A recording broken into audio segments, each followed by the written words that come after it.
See what happens when you give me a week off? I become long-winded and I get angry. There's a lot to be mad about right now, Robert, and it's understandable. Although we got a lot of wins, you know? I will say at least all of the stuff that we've all known forever is now being uncovered and brought out to the light. So, speaking of being brought out into the light, that's a good intro to our very special guest. yes. Grammy-nominated singer, songwriter, 2 albums, by the way, that have gone platinum. Song's been featured over, I don't know, a couple hundred movies and TV shows, and and I will tell you that I think that, John, you're one of the reasons that Justin Trudeau was finally pushed out. We'll talk about your hockey thing in a second. Yep. Most people don't, your thing for hockey. But, ladies and gentlemen, very proud to have with us on Of the People, and proud that he was part of the inaugural Israel Appreciation Day. Singer, songwriter, Five for Fighting, John Ondrasik. Welcome to Of the People, John. Thank you, Robert. Thank you, Ericka. Great to be with you. Yeah. Thank you for having us. Now, before we get into anything serious, most people don't know where Five for Fighting came from. Now, I went to school in Montreal. I went to the original form, so, tabarnak, right? I mean, it was hockey. Everything was hockey. I did learn, by the way, I'm not a hockey guy, right? I tried hockey once. Somebody checked me into the boards. I went after them, and like 5 guys beat me to a pulp. I think I'm done with hockey. Like But, Justin Trudeau. I at least tried to play. Wow. But, That's true. So Five He for was Fighting. too busy doing blackface to play hockey. Right. So Five for Fighting comes from where? Well, for those who have watched the American-Canadian hockey game just the other night, you only needed to watch 9 seconds because there were 3 That's fights. right. And in the NHL, if you fight, you're a bad boy and you get 5 minutes in the penalty box. But back in the day, in the late 90s, the male singer-songwriter did not exist. It was boy bands, Lilith Fair, grunge music, and the record label said, we need a band name. And I'd just gone to a hockey game. And of course, Robert, you remember the great Marty McSorley, who was Wayne Gretzky's bodyguard, who got in a couple fights. And I said, well, how about a band name called Five for Fighting, expecting them to hate it. And they're like, we love it. I go, you're crazy. Sounds like a heavy metal band. But here we are, 20-some years later, Five for Fighting, go Kings, go. And for the people, 5 meaning it's a major penalty in hockey. You get 5 minutes in the box as opposed to 2 minutes in the box. Go to your room. Exactly.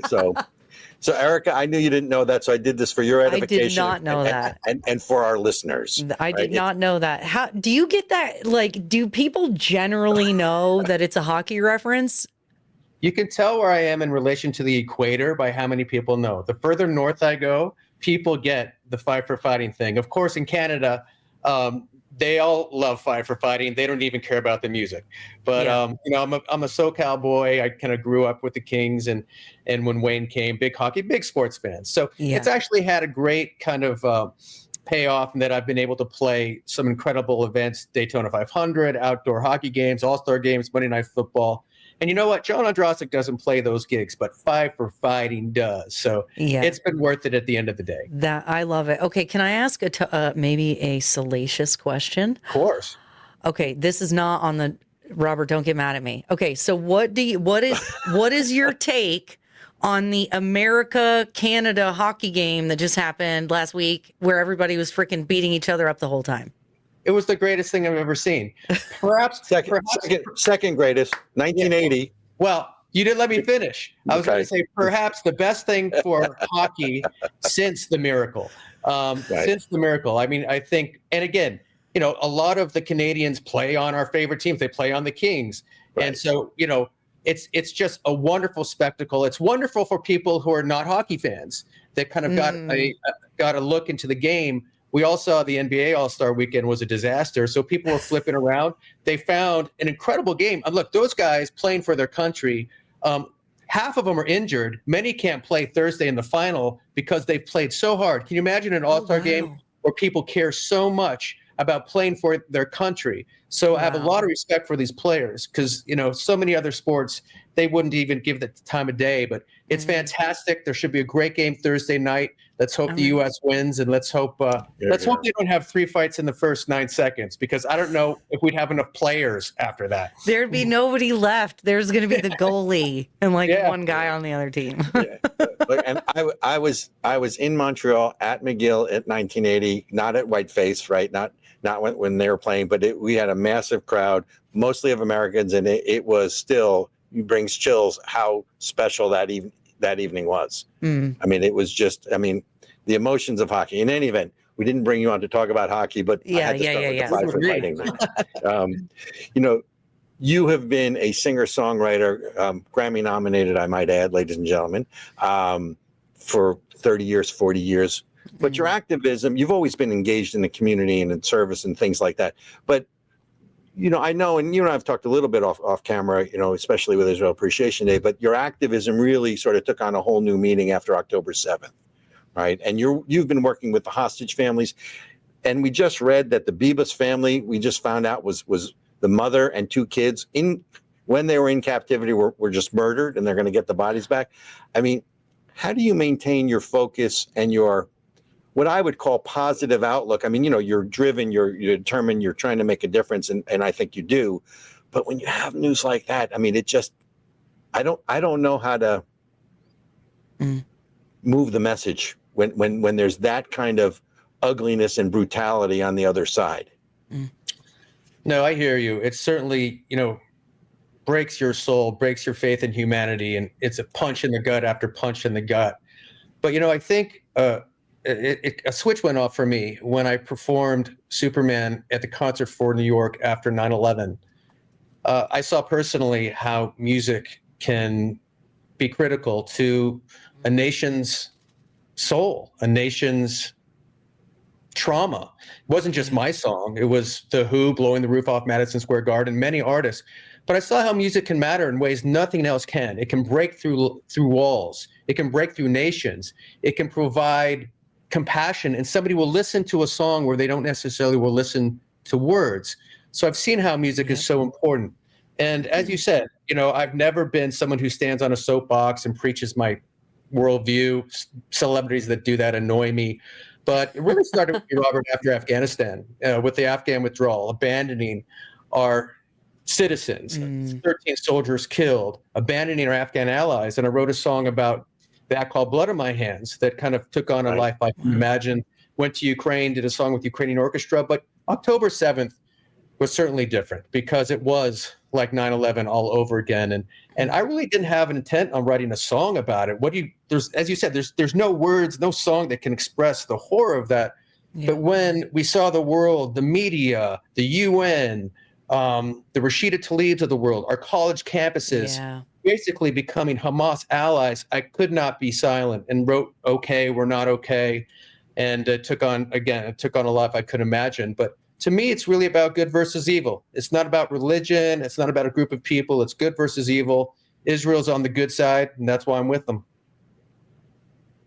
No, and I appreciate that. And that is profound to me.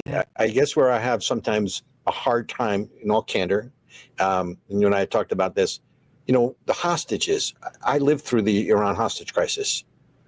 The names of the hostages were there every day. The newspapers were calling for their release. Yes, there are Israeli hostages. But there's American hostages still. And yet, it's different now with President Trump in office. But we went through, how many, a year and a half, 500 days. Are we at 500 days now? Yeah. Right. And I used to say to people, "What hostages? There are no hostages." And they would look at me sort of, and they'd cock their head. And I said, if there were hostages, they would be on the front page of every newspaper on every day. The president would be calling for the release of the hostages. And it just wasn't there. And I don't understand the difference, right? It's just, and I think it comes down to something, because I want to talk about this whole anti-Semitism thing, is there seems to me a double standard when, Israel versus the world. And you mentioned the UN, especially at the UN. Oh, yeah. That is like one of the most corrupt government organizations. Who takes anything they say seriously anymore? No, I wrote Yeah, I wrote an op-ed in the Wall Street Journal about exactly what you're talking about. Look, we're old enough to remember a yellow ribbon around every tree, that the hostages led the newscast every single night. There were 5 American hostages, and the fact that people didn't know their names goes back to my song, "We Are Not Okay." Something is broken in the culture. And I'll tell you a good illustration of that too. Imagine in an alternate universe, Israel were the maniacs. They were the bad guys, and they captured and took a bunch of people hostage, and there were Palestinian hostages in Israel. That would lead the news every night. That would be on CNN. They'd have a counter for days. That would be in the in the Washington Post, the Wall Street Journal, even, of course, the New York Times. But it just shows how the world has flipped on its head. We've lost our soul. We've lost our sanity. Unfortunately, Israel and Jewish people bear the brunt of that. But this goes way beyond Israel and Jewish people. It's pure Marxism. That's what's happening. That's what's taking over our college campuses.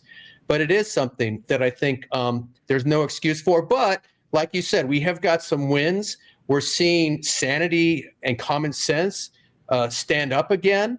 And I do think there is a wave of conscience that's running across not just America, but the world.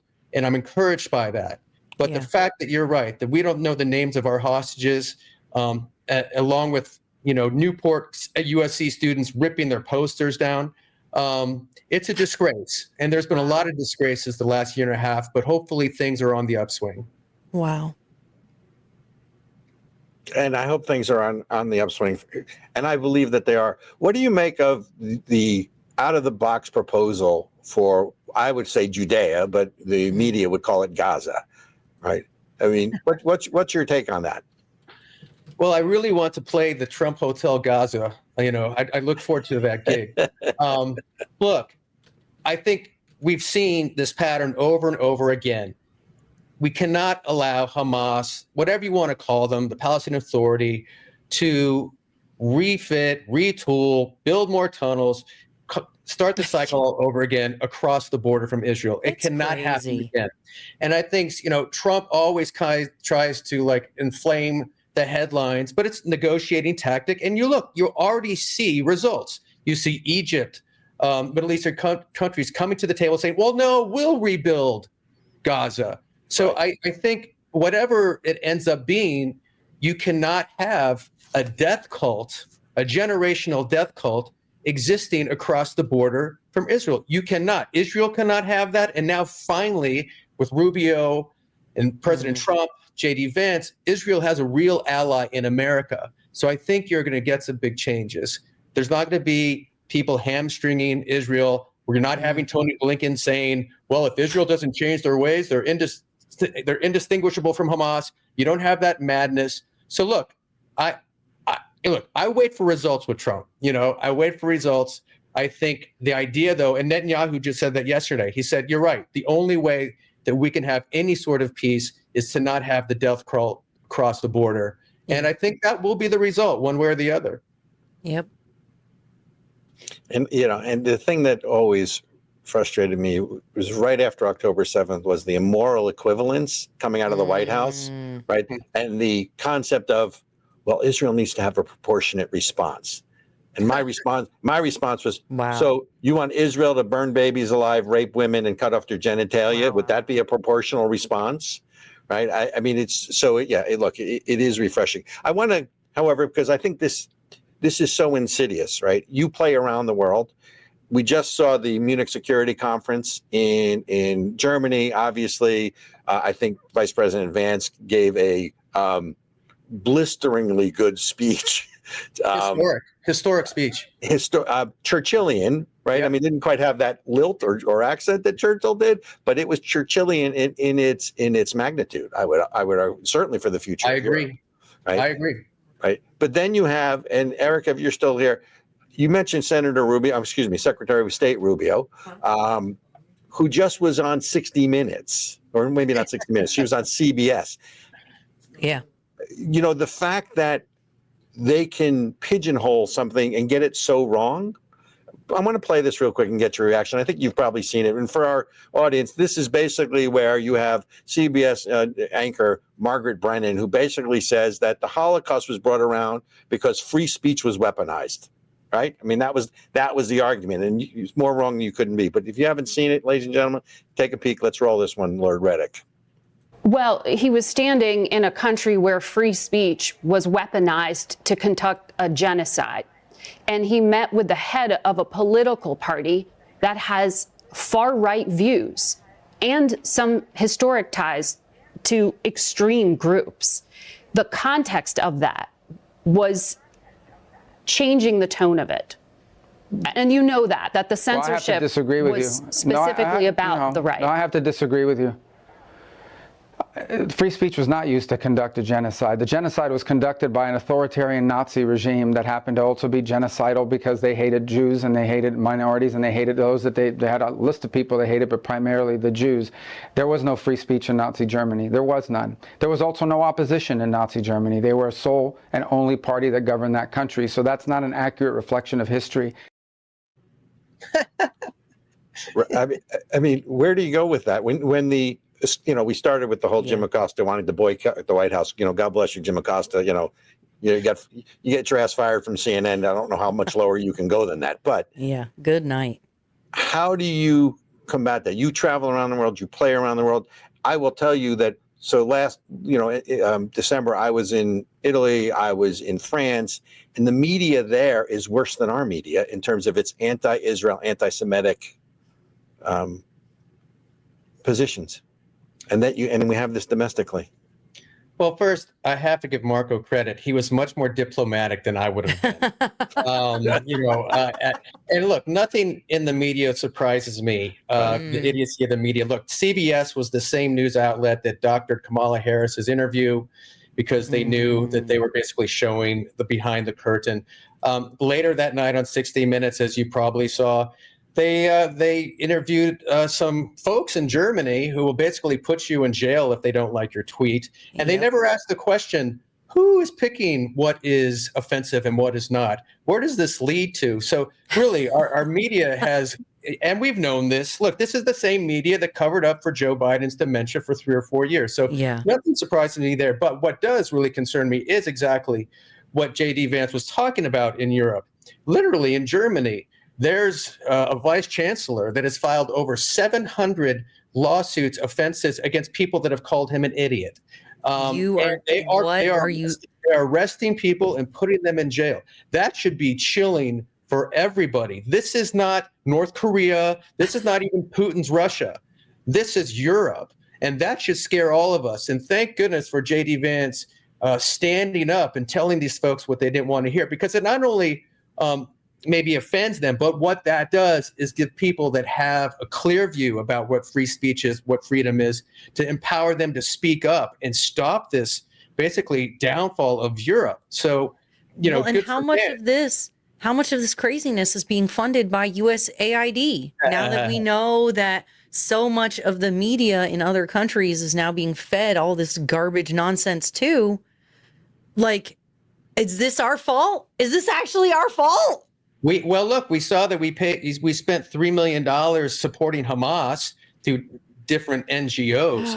So you're right. I think we hit the tip of the iceberg. And, again, the most consequential thing out of this new administration may be what Elon Musk is doing, really pulling the cover off, decades of fraud, bureaucracy. And, again, how do senators who make $100,000 a year have $60 million in the bank?